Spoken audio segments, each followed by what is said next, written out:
Bonjour et merci de prendre le temps de regarder cette petite capsule vidéo.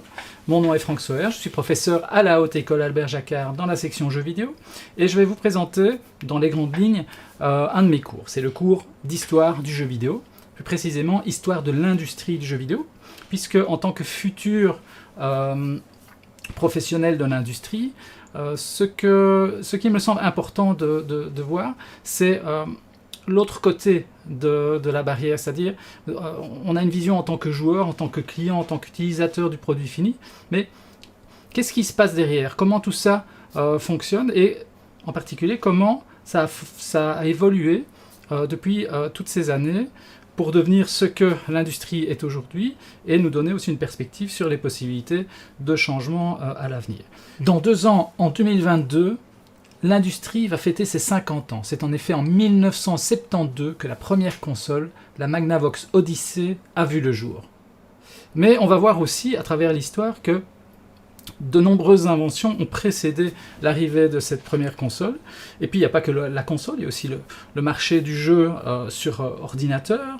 Il y a aussi eu pendant toute une période le marché du jeu d'arcade.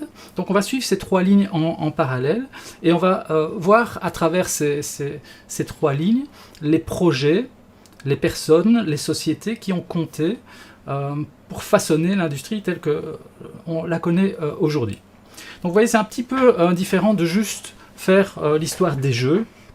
Alors il y a beaucoup de bouquins, moi je suis parti sur quelques références assez classiques pour mettre au point ce cours, pour établir ce cours, notamment ici la série des Pix and Love qui est toute une série de petits magazines qui retracent l'histoire du jeu vidéo. Le grand classique, The Ultimate History of Video Games, en anglais donc, qui est très complet, et puis plein d'autres plus spécialisés sur l'histoire de la PlayStation, l'histoire du jeu vidéo en France, ou l'Amiga, différentes plateformes comme ça. Ces bouquins sont très bien, mais il leur manque quelque chose, c'est ils ont tous un point commun, c'est qu'ils ont été écrits par des journalistes, et pas par des gens qui travaillent dans l'industrie. Donc je voulais un petit peu m'écarter de cette vision que l'on retrouve et que l'on trouve facilement aussi sous forme de vidéos sur Internet, pour proposer une vue plus intérieure, plus comment crée-t-on les jeux, comment ont-ils été créés, quelles sont les technologies qui ont été mises en place, comment elles ont évolué, pourquoi est-ce qu'on hérite aujourd'hui de certains aspects technologiques, comme par exemple le pixel, d'où ça vient, pourquoi est-ce qu'on utilise des écrans de ce type aujourd'hui.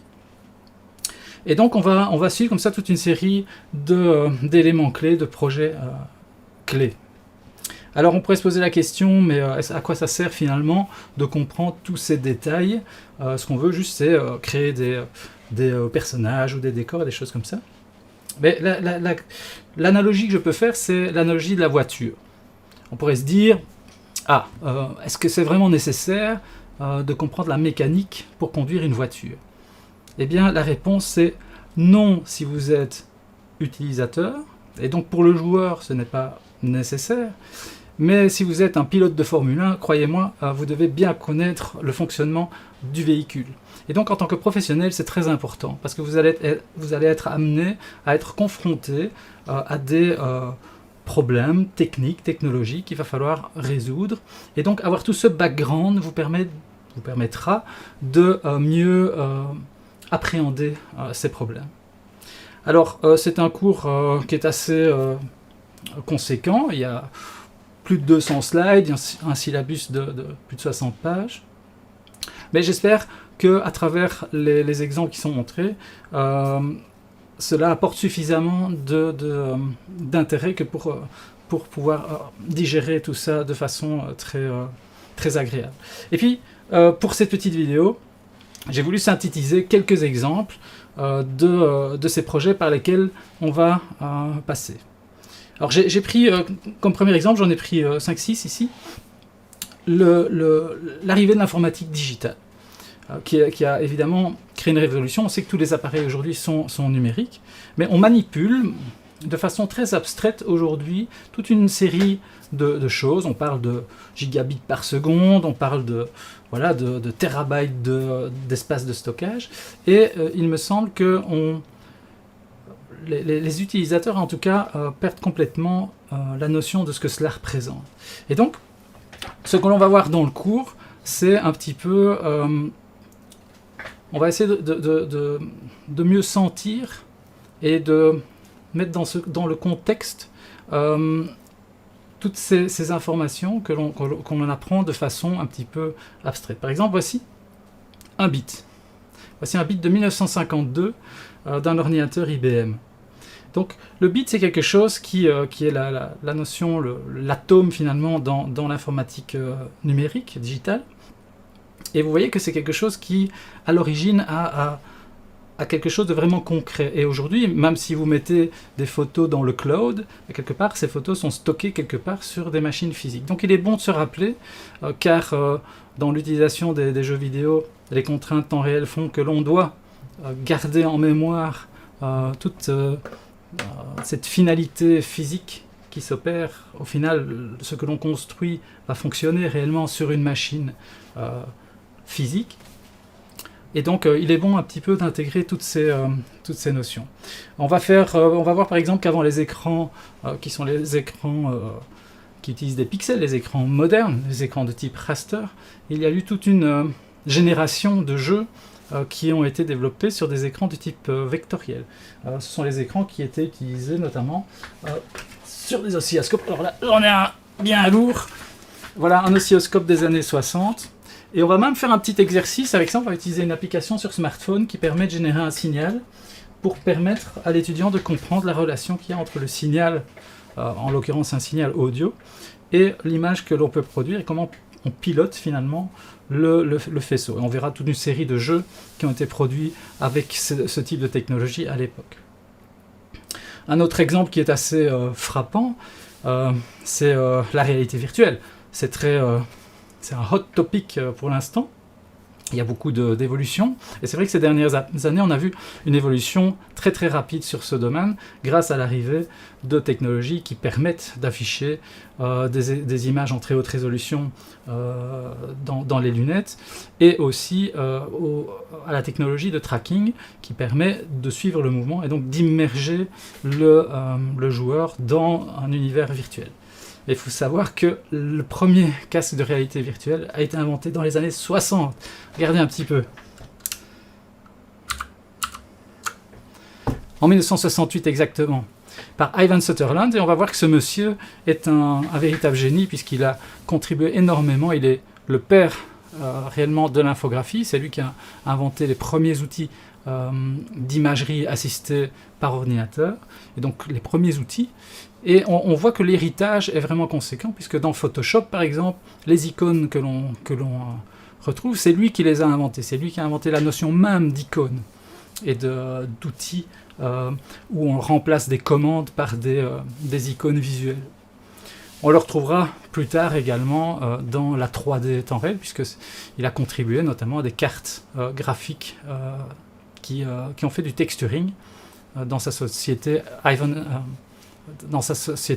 Evans et Sutherland, qui était la première à fournir dans les machines d'arcade des cartes qui faisaient du texturing. Donc vraiment quelqu'un de très, très important. Et donc vous voyez, en termes de réalité virtuelle, c'est évidemment pas aussi high-tech que ce qu'on retrouve aujourd'hui, mais l'essence de l'invention vient de là. Et donc il y a cet aspect héritage qui est très important dans l'histoire du jeu vidéo, de comprendre les